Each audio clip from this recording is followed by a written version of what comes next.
उन्हाची केवढी झळ अगबाई लागली कळ ढगाला उन्हाची केवढी झळ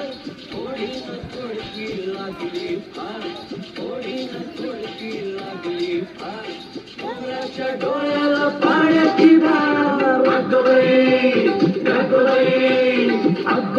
अगबाई लागली कळ ढगाला उन्हाची केवढी झळ थोडी न थोडकी लागली फार